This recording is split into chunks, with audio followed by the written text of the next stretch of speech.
Makueni County has intensified surveillance and activated the county public health emergency team that responds to Mpox cases within 24 hours in the wake of an upsurge over the outbreak. We have enabled the task force from within the county to look at how to address this issue. But then the biggest role is to the leadership of the county, and what we are doing is we want to work with the leadership of the county government to make sure that all these issues are addressed, particularly on awareness creation.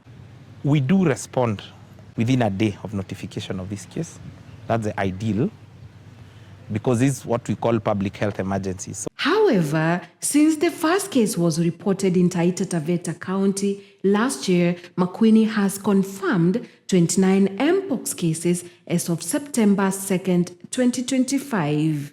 Chief Officer for Health Dr. Harvey Mulei says the viral disease has now become a continental threat, one that demands joint intervention from the national government and development partners, citing limited county resources. We are trying to see whether we can work together with the national government so that we arrest these cases. According to county epidemiologist Dr. Pius Motuku, Mombasa County tops the national infection list with 181 cases, followed by Busia County, which recorded 69 cases, Nairobi 45, and Makueni fourth with 29 cases. As of today, which is the 2nd of September, the epicenter of the Kenyan outbreak is in Mombasa. Mombasa has 181.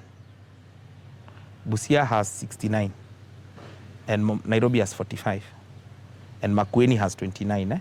To curb the spread, the county has partnered with North Star Alliance to strengthen screening while the county takes up the treatment bits. As a county government, we would wish to work very closely with the national government so that this becomes a national issue, because if it is affecting Makueni County, then it does not stop any other county experiencing the same. And maybe we are able to detect this from Makueni County and the other counties are not aware that these cases are also in those counties.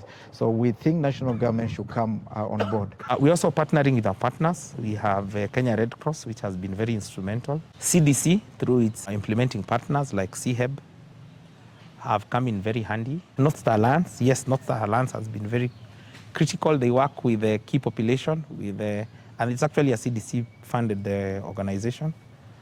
They have actually responded very well to the outbreak within the high-risk populations, especially the key population, the sex workers. Health officials now say the Nairobi-Mombasa corridor, particularly in Emali town, remain a hotspot due to long-distance truck drivers and commercial sex work activities. Key population comprises of the female sex workers and the men having sex with men and the people who inject drugs. Beside the key population, we have the priority and vulnerable population, including the truck drivers and the prisoners. So here in North Star Alliance, we are specifically targeting the truck drivers, female sex workers, and the people who inject drugs. North Star Alliance has introduced a peer-led Mpox screening model where trained peer educators from key population groups spearhead awareness and aid in surveillance efforts. We are strategically placed along the Kenyan corridor, along the Kenyan highway. We screen Mpox and point out these cases, and we work closely with the county governments where we refer these clients for further management. So our healthcare workers and the peer educators who work at the hotspot levels have been trained and are able to screen and diagnose and refer these clients to the county government facilities. You can find a truck driver traveling all the way from Mombasa to Congo, meeting different sex workers on the way, and thereby becoming very easy to spread diseases. These diseases may be much more beside Mpox, including TB, HIV, and even the coronavirus that we had in Kenya. On a Friday morning, we walked to Emali Model Center in Emali town to assess the situation, and this mother of two is placed under isolation care here. She contracted the virus after returning from a music festival in Meru County with her daughter, while her family members tested negative following prompt contact tracing. Nimetravel kutoka nyumbani kwenda Meru County kupeleka mtoto wangu kwa festival. Nikirudi nyumbani siku ya Monday, sasa sikaanza kuwasha.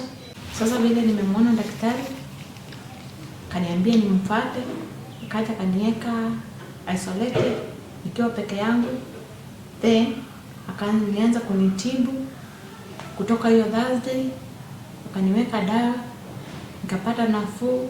Sasa naona naendelea vizuri, nashukuru Mungu. The Department of Healthcare Services in Makueni has already trained over 400 frontline healthcare workers for Mpox case management and quality care. Nashukuru Mutula Governor Kilonzo Junior kwa kuleta ndawa kwa hizi hospitali zetu. Kama mmoja wao nimetibiwa nikapata nafuu, na mshukuru sana Mutula. Evelyn Mutanu, Makueni County.